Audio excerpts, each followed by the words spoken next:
This is another perhaps procedural question, but some of your Republican colleagues are suggesting that the July 4th deadline is an arbitrary one. How likely It's totally is this? arbitrary.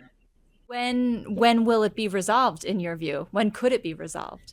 See, and let me tell you how it's arbitrary. Because normally, when we are in a situation like we're in right now, where they've called us back into a session, in the middle of a recess, they do that when we're coming up. I'm a senior member of the Appropriations Committee, so at the end of a fiscal year, when we haven't finished the budget, we will have vote situations like this where we're up against a deadline. If we don't pass the budget, the government shuts down.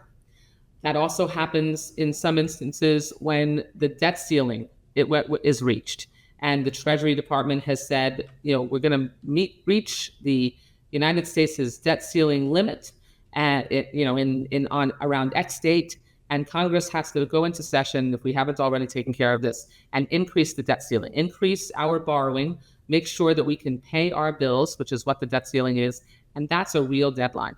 This is made up. This is that Donald Trump decided he wanted to sign this big, ugly bill on July 4th. There's nothing magic or important or essential about it. It's just an artificial deadline that's tied to the messaging that the Republicans want to do. But instead, we should be responsible, and we should sit down together and try to figure out if we can really get a compromise. And if we can't, then they should set this bill aside and start over.